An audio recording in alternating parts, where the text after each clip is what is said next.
Hi, it's Accordion Cafe here. This is a Henry Vac, as you can see, a very popular vacuum cleaner. This is an 850 watt, and these are made by Pneumatic International. They're charged in Somerset in England, and the model number of this is a HVR 200, and it's come back because apparently it's not working. So we'll have a quick look at these machines which coil up. When you're using them, you must always pull the lead fully out, and because otherwise, with a coil of wire, you get a magnetic flux build up, and this causes resistance, which causes it to get warm, and the higher resistance gets even warmer, and eventually you can melt the lead. So unplug it all, unplug it, unwind it. I've got a headache today. Unwind it all the way out. There's not much lead on this anyway. And there's your on and off switch at the back. So we'll plug this in now and see what happens. Now this is the first test for me, so if it blows up, take cover. Now I'll give it a test and plug it in there, switch it on. Right, and indeed there doesn't seem to be anything happening. There certainly isn't. So what do we suspect? Well, it could be the fuse in the plug, but why is the fuse blown? Fuses don't blow for no reason unless they're very old. So you should always wonder, why is the fuse gone? Maybe it was underrated, but then it wouldn't have worked in the first place.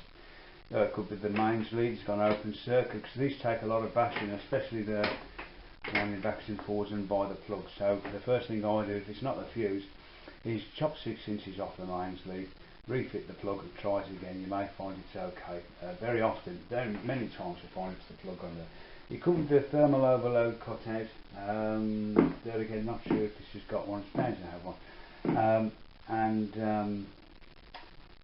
If not, we can check the switch. If not, it could be an open circuit in the field coils, but we'll have a look at that now. So we've got it. That sounds a bit something. Well, will you look at that? Somebody's pinched a damn fuse.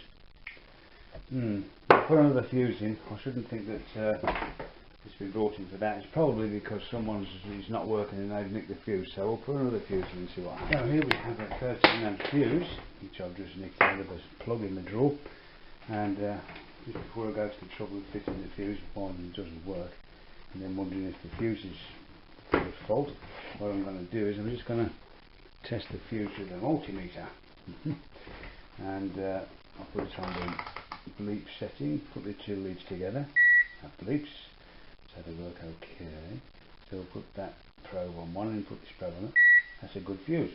Okay, so turn the meter on. And we'll just fit that fuse now. And of course these days you can either have a 3 amp or a 13 amp fuse. There has to be a 13 amp for this. Now we'll plug it in and see what happens.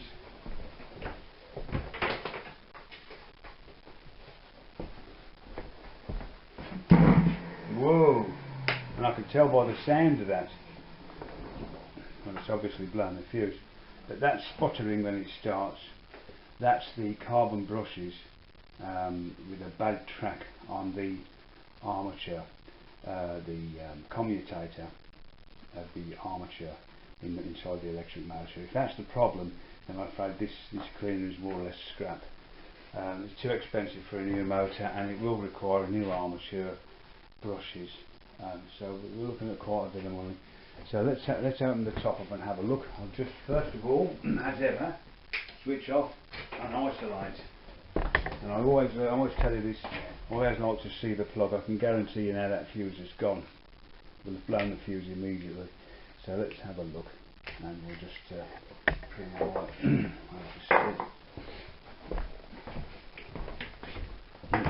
back on the bleep setting.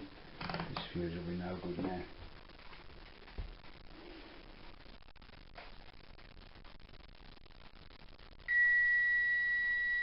Now the fuse is okay, but the that sputtering sound is definitely the motor. We'll look at the fuse hasn't gone. Still, that's good. That's probably saved me a whole 10p.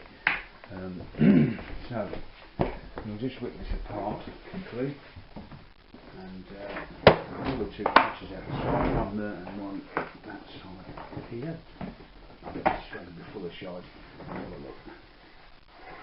That's where the motor is. Have a look inside the dust bag. No, there's nothing in there. That's rather strange.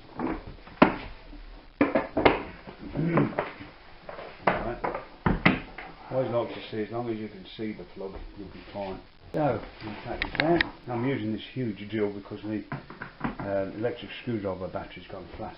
I got it back off my son, would you believe? I think it was by accident. I think he intends to claim it again. That's alright. Kids, eh? Honestly, they're my little vampires. They're like financial vampires.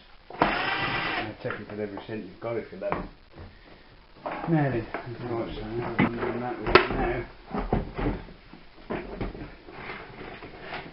Take the cover off here.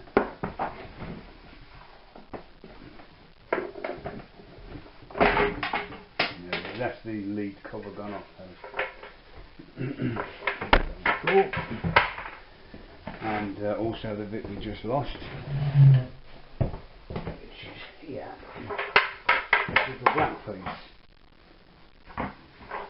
And I think that slots in there. Yes, that slots in there. Just around the switch, or just around the lead. Yeah, we'll sort that out in a minute. And there's your grommet guide there. And the next thing to get into,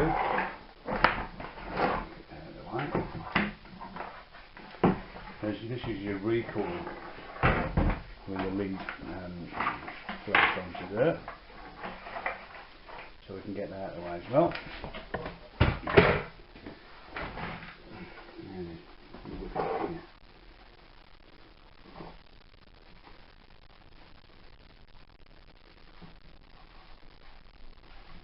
You've got the 4 wheels there, which the recoil unit fits on. There's your ring gear. And there's ring gear, we'll call it ring gear. There's your contacts to get the power from your lead, which comes in here from the mains plug, goes to these contacts here and goes onto those ring gears there. So now we want to get into the motor, so we've got to take more. As the wheels fell out, you just slap them into the lid. This is real life, you know. You don't mess about here, winding you up about this, that and the other. So now we've got some more screws to undo. There's another 1, 2. Yeah, there's 2 for now. There's the third one. They're just hidden on between the switch leads there.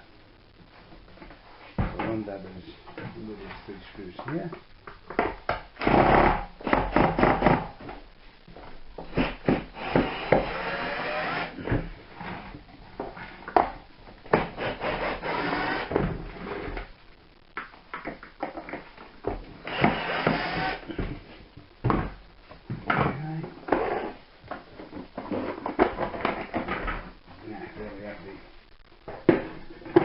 To the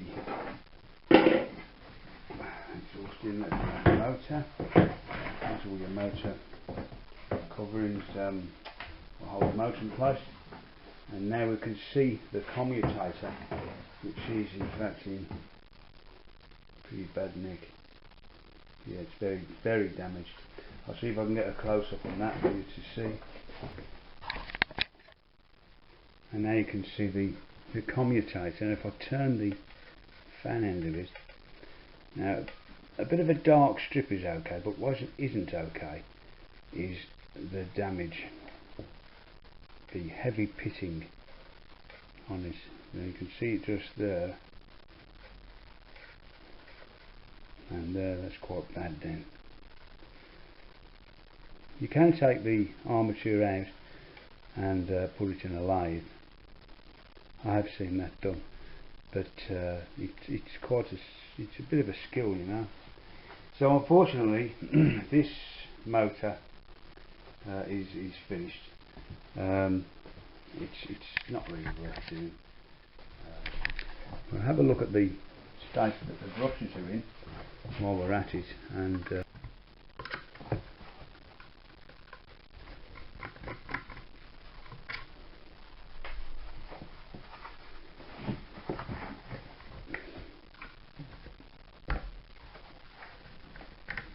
load him up and pull him out.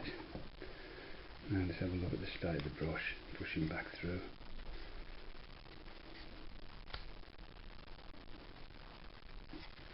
It's actually jammed, and there's a lot of pitching on the brush as well, and it's not springing backwards and forwards, which is to be expected. So there we are. What we do now is you can either work on that, put a new motor in, you could take the armature out, put it on a lathe, work on the armature, you know, cut it down, clean all the segments out, put new brushes in, might be alright. The windings don't look black on it, but it's really not worth bothering. Just got a new motor for it. So there we are. Thanks for watching. Bye for now.